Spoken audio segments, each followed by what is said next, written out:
Hello दोस्तों, स्वागत है आपका हमारे यूट्यूब चैनल पर। दोस्तों, अगर मजबूत घर बनाना है तो ठेकेदार की ये 10 बातें आप कभी मत मानना। आज के इस वीडियो में हम आपको यही बताएंगे कि ठेकेदार किस तरीके से आपको ठगता है। अगर आपको जो है काम का नॉलेज नहीं है, आप बहुत ज़्यादा कंस्ट्रक्शन फील्ड में नहीं है, आपको अवेयरनेस नहीं है, तो ठेकेदार कुछ 10 फुलिश सजेशन आपको देगा जो हम आपको आगे वीडियो में बताएंगे, जिसकी वजह से आपके घर का जो है बहुत नुकसान होता है स्ट्रेंथ से रिगार्डिंग। तो ये बातें आपको नहीं माननी है। देखिए, जब आप अपना घर बनाने के लिए ठेकेदार को देते हैं तो या तो आप उसको मटेरियल बेस पर दें या फिर आप उसको लेबर बेस पे दें। ठेकेदार सिर्फ प्रॉफिट के बारे में ही सोचता है, क्योंकि वो काम ही कर रहा है पैसे कमाने के लिए। तो वो अगर आप मटेरियल बेस पर देते हैं तो वो ज़्यादा से ज़्यादा प्रॉफिट कमाने के लिए सोचता है, और उस चक्कर में आपका बहुत सारा मटेरियल बचाने के चक्कर में उसको पैसा बचाना है, वो आपके घर में स्ट्रेंथ के साथ खेल जाता है और स्कैम करता है आपके साथ। और अगर आप लेबर बेस पर देते हैं तो उसको लेबर से कम काम करवाना पड़े, उसमें पैसे बचाने के लिए भी वो उसमें बहुत सारी कंजूसी करता है। तो हम आपको 10 ऐसे फुलिश सजेशन बता रहे हैं जिससे आपको बचना है। तो आप वीडियो को इन तक जरूर देखिए। अगर आप वीडियो को इन तक देखते हैं तो आप इन सारी चीज़ों को अच्छी तरीके से जान पाएंगे। सबसे पहले हम बात करेंगे फुटिंग डेप्थ के बारे में। देखिए, अगर आप किसी ठेकेदार से मिलेंगे तो ठेकेदार आपको ये कहेगा कि अरे मैं तो 10 घर बनवा चुका हूं, मैं 20 घर बनवा चुका हूं, मैं 50 घर बनवा चुका हूं, फुटिंग की डेप्थ तो 3 फीट बहुत होती है, 3 फीट आप देंगे तो बहुत बहुत सफिशियंट है। जो कि ये सही तरीका नहीं है। ठेकेदार को बिल्कुल भी नॉलेज नहीं होता है कि फुटिंग की डेप्थ 3 फीट, 4 फीट या 5 फीट क्यों होनी चाहिए।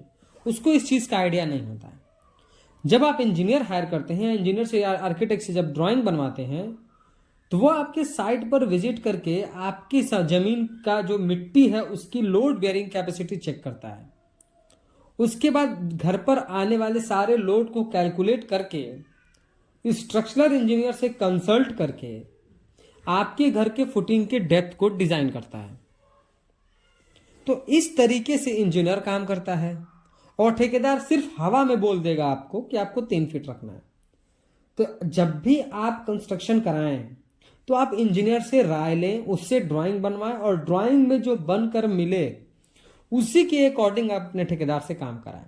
देखिए, ठेकेदार इसमें स्कैम ये करेगा कि वो बोलेगा 3 फीट जो है हम गड्ढा रखेंगे, बहुत ही सफिशियंट है। तो उसमें उसका कंक्रीट बचेगा, मटेरियल बचेगा, उसका लेबर कॉस्ट बचेगा। लेकिन आप जानते हैं कि डेप्थ कितना इंपॉर्टेंट है घर की मजबूती के लिए। अगर आपके पैर बहुत कमजोर हो जाएं और आपका बदन बहुत स्ट्रांग हो तो भी वो पैर जो है कैपेबल नहीं होंगे आपकी बॉडी को वेयर करने के लिए। इसी तरीके से बिल्डिंग में भी होता है। जो हमारे फुटिंग डेप्थ होते हैं वो हमारे एक तरीके से हमारे घर के जो है वो पैर होते हैं, वो सारे लोड को रोके रहते हैं। तो बहुत ही इंपॉर्टेंट है। अगर आप इंजीनियर से कंसल्ट करेंगे तो वो आपको इन फ्यूचर का भी सोचता है। आजकल कोई भी घर बन रहे हैं, पहले भले प्लानिंग होती है कि हम सिर्फ ग्राउंड फ्लोर ही बनाएंगे, पर आगे चल के पैसा बढ़ता जाता है तो लोग ग्राउंड फ्लोर से फर्स्ट फ्लोर, सेकंड फ्लोर तक जाते हैं। तो जो इंजीनियर्स होते हैं वो इन सारी चीज़ों को कैलकुलेट करते हैं कि वो एरिया कैसा है, हमारा क्लाइंट जो है आगे चल के क्या उसकी रिक्वायरमेंट आ सकती है। तो उसके हिसाब से भी वो कुछ चीज़ों को प्रिडिक्ट करके भी आपके ड्राइंग को बनाता है कि आपको किसी भी तरीके का आगे चल के स्ट्रेंथ से रिगार्डिंग आपको बिल्डिंग में कोई भी प्रॉब्लम्स न फेस करनी पड़े। तो इस तरीके से ठेकेदार आपको फुटिंग डेप्थ में ठगता है। दूसरा हमारा पॉइंट यह है कि जब फाउंडेशन आपका गड्ढा बन के तैयार हो जाता है तो उसमें जब कॉलम की कास्टिंग करनी होती है तो जो आपका मिस्त्री होता है, ठेकेदार होता है, वो ईंट को जोड़ करके ही ईंट बस सजा देगा, ईंट अच्छे से रख देगा और उसमें जो है कंक्रीट भर देगा। अब सोचिए कि आप सिर्फ ईंट रख करके कंक्रीट भर देंगे तो आप ना उसमें वाइब्रेटर चला पाएंगे, ना आप उसमें कवर ब्लॉक लगा पाएंगे। और अगर आप अपने ठेकेदार से बोलेंगे तो वो कहेगा अरे ये तो नीचे की चीज़ है, मिट्टी में ढक जाएगी, इसका कोई बहुत वो नहीं है, ऊपर जो हम बनाएंगे उसको प्रॉपर शटरिंग दे करके बनाएंगे। ऐसा आपको नहीं करना है।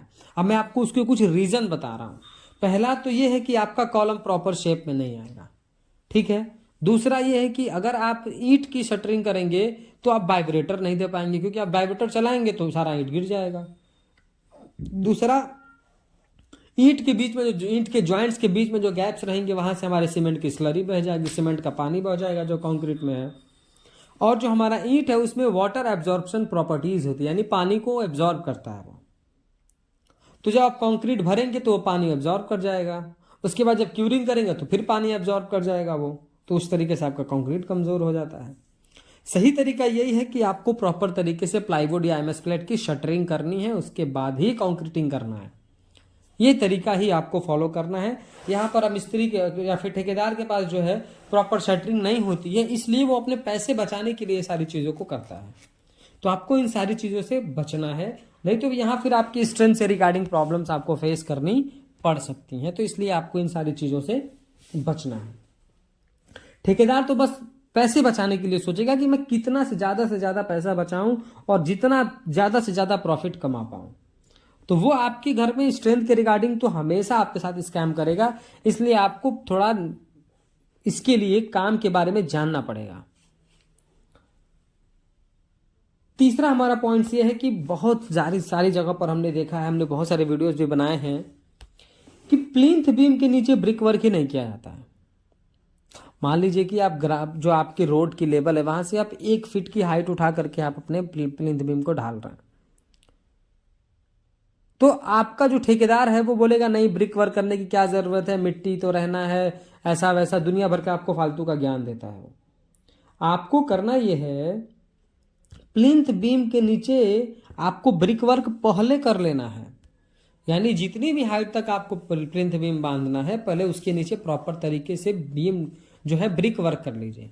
और सिर्फ आउटर साइड में नहीं करना है, आपको जिस तरीके से आपके रूम्स के डिजाइन है, जहाँ स्टेयर केस है, किचन है, टॉयलेट्स हैं, जिस तरीके से आपके रूम्स बने उन सबके नीचे जो है जहां जहां प्लिंथ बीम ढालना है उन सबके नीचे ब्रिक वर्क होना चाहिए।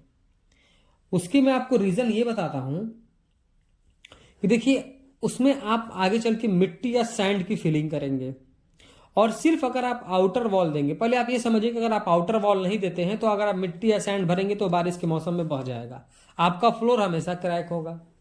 और अगर आप सिर्फ आउटर वॉल को दे देंगे, आउटर दे देते हैं, आपसे सोचते हैं कि आपने अच्छा काम कर दिया, तो आपने बहुत ही गलत काम किया, क्योंकि उतनी सारी मिट्टी और जो है सैंड की जो फीलिंग करेंगे उनका सबका लोड जो है आपके आउटर वॉल पे ही तो होगा। तो इसीलिए आप बहुत जगह पे देखते हैं कि प्लिंथ बीम के नीचे वॉल पे क्रैक्स आपको दिखाई देंगे, इसी वजह से दिखाई देते हैं। इसलिए आपको कहा जाता है कि जिस तरह आपके घर की डिजाइन हुई है, रूम्स, बेडरूम्स, टॉयलेट, किचन, उसके नीचे भी जिस तरीके से आपको प्लिंथ बीम की ढलाई करनी है उसके नीचे प्रॉपर तरीके से 9 इंच का ब्रिक वर्क दें। उससे क्या होगा कि आपके प्लॉट का एरिया छोटे छोटे हिस्सों में डिवाइड हो जाता है, और जो भी आप मिट्टी भरते हैं उसको जो है उसके लोड को बियर करने के ढेर सारे आउटर और इनर वॉल मिल जाते हैं, जिसकी वजह से क्रैक्स नहीं आता है आपके कंस्ट्रक्शन में प्लिंथ बीम के नीचे ब्रिक वर्क में। तो आपको कम से कम 9 इंच की दीवार चलानी है, तभी आपका जो कंस्ट्रक्शन है प्लिंथ बीम के नीचे का वो अच्छा हो पाएगा। अगली प्रॉब्लम ये फेस करनी हम लोग कब देखते हैं कि ठेकेदार कब आपके साथ जो है झोल करता है, जब प्लिंथ बीम की कास्टिंग करनी होती है। वहां भी वो वही करेगा कि ईंट को बिछा देगा, ईंट को रख देगा और प्लिंथ बीम की कास्टिंग कर देगा, जैसा आपको वीडियो में दिखाया जा रहा है। इसमें भी सेम वही प्रॉब्लम्स आएंगी। इसमें वो अपने पैसे को, शटरिंग के पैसे को बचाता है, क्योंकि उसके पास प्रॉपर शटरिंग के पैसे तो है नहीं, या फिर पैसे को बचाना चाह रहा है वो, क्योंकि शटरिंग करना, फिर शटरिंग का जो वर्कर है उसको पेमेंट करना, इन सारी चीज़ों का बहुत झोल होता है। तो इन सारी चीज़ों से बचने के लिए वो क्या करता है कि ईंट की ही शटरिंग कर देगा। अब इसमें क्या है कि आप वाइब्रेटर नहीं चला पाएंगे, आप कवर ब्लॉक नहीं लगा पाएंगे, 2 ईंटों के बीच में जो सीमेंट की स्लरी है वो सारी स्लरी बह जाएगी, और जो वाटर जो है पानी एब्जॉर्प्शन प्रॉपर्टीज है ब्रिक के अंदर, तो जो ब्रिक है हमारा वो कंक्रीट का भी पानी सोखेगा, और जब हम क्यूरिंग प्रोसेस करेंगे उसके बाद भी जो है वो उसको पानी को सोखता रहेगा। तो इसका सही तरीका ये है कि आपको प्रॉपर प्लाईवुड या एमएस प्लेट की शटरिंग करनी है, उसके बाद ही अपने प्लिंथ बीम की कास्टिंग करनी है। ये आपका एकदम बिल्कुल सही तरीका है, इस तरीके से आपको कंस्ट्रक्शन करना है। 5वां हमारा पॉइंट ये, जहां पर ठेकेदार आपको ठगता है या फिर आपको फुलिश सजेशन देगा, आपको बेवकूफ बनाने की कोशिश करेगा, वो है फिलिंग वर्क।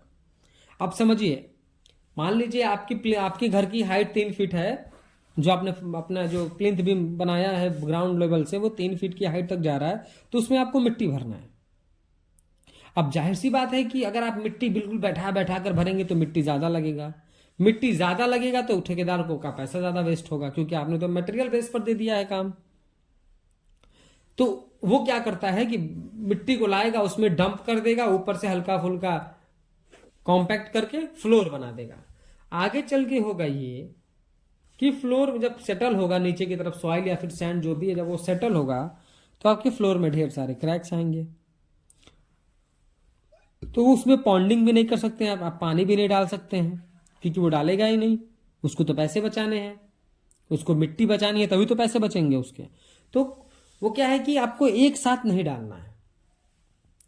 आपको डालना कैसे है कि आप पहले 1 से 1.5 फीट तक मिट्टी की भराई करें या सैंड की भराई करें, उसके बाद प्रॉपर कॉम्पैक्शन करें दुरमुट से। आप जिस तरह आपको वीडियो में दिखाया जा रहा है कुछ इस तरीके से दुरमुट चला करके आप कॉम्पैक्शन करें। उसके बाद पॉन्डिंग करें, यानी कि उसमें ढेर सारा पानी डालें। पानी डालने से जो नीचे एयर वॉइड्स होंगे वो नीचे की तरफ मिट्टी सेटल होगी, सैंड सेटल होगी, तो आपका काम अच्छे से अच्छा होगा। ठेकेदार जो अगला आपके साथ स्कैम करता है या फिर आपको इस तरह बेवकूफों वाला आपको जो सजेशन देगा वो ये है कि देखिए, जब आप इंजीनियर से कंसल्ट करके आते हैं, इंजीनियर से ड्राइंग लेकर आते हैं, तो वो क्या करता है कि आपकी बिल्डिंग में आने वाले सारे के सारे लोड को कैलकुलेट करता है, स्ट्रक्चरल इंजीनियर से डिजाइन करवाता है, उसके बाद बताता है आपके कॉलम की साइज क्या होनी चाहिए, 2 कॉलम के बीच कितनी दूरी होनी चाहिए, और कौन सा स्टील यानी कितना मोटा आपको स्टील कॉलम में यूज करना है, कितना स्टील आपको कॉलम में यूज करना है, यानी नंबर ऑफ स्टील आपको बताएगा और डाया ऑफ स्टील आपको बताएगा कि कितना सरिया आप और कितना मोटा सरिया आपको यूज करना है। तो वो तो लोड कैलकुलेट करेगा, स्ट्रक्चरल इंजीनियर से कंसल्ट करेगा, फिर आपको बताता है कि आप। लेकिन जब मिस्त्री से आप कहेंगे या फिर ठेकेदार से कहेंगे तो कहेगा कि नहीं, जो आपका इंजीनियर ने आपको ड्राइंग दिया है उसमें तो कॉलम बहुत मोटा दिखा दिया है, उसमें ढेर सारा उसने सरिया डलवाया है, आपका पैसा वो वेस्ट करवा रहा है, मैं तो 200 घर बना चुका हूं, उसमें तो ऐसा नहीं था, वो इंजीनियर ऐसा नहीं है, वो ठीक नहीं है।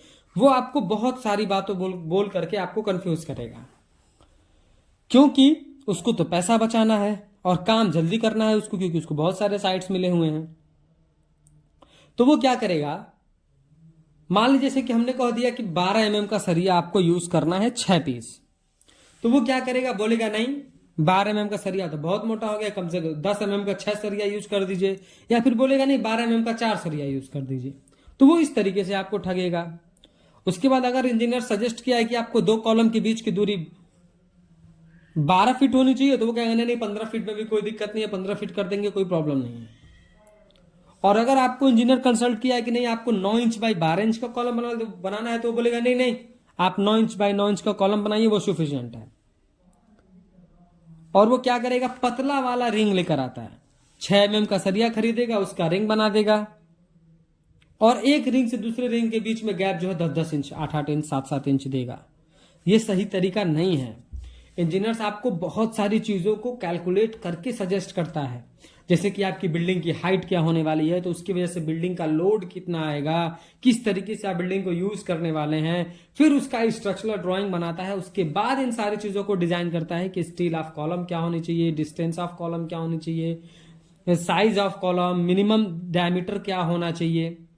पर आप इतना जानिए कि किसी भी कंस्ट्रक्शन में, किसी भी कॉलम में कम से कम 4 सरिया आपको यूज करना है, और किसी भी सरिये का डायमीटर 12 mm से कम नहीं होना चाहिए। यह हमारा आईएस कोड आपको बताता है। और जो आप स्टीरअप यानी रिंग टाई जो आप यूज करने वाले हैं वो 8 mm से कम का नहीं होना चाहिए। इससे पतला आपको कंस्ट्रक्शन में यूज नहीं करना है। लेकिन आपका ठेकेदार क्या करेगा, पतली पतली चीजों को लगाएगा, क्योंकि उसको तो सेम पैसे उसके भी वही मिल रहे हैं, उसके भी वही मिल रहे हैं, तो उसको तो पैसा बचाना है, स्क्वायर फीट पे उसने काम ले रखा है। तो इस तरीके से आपके वो काम में ठगता है आपको और आपके घर के स्ट्रेंथ के साथ खेलता है।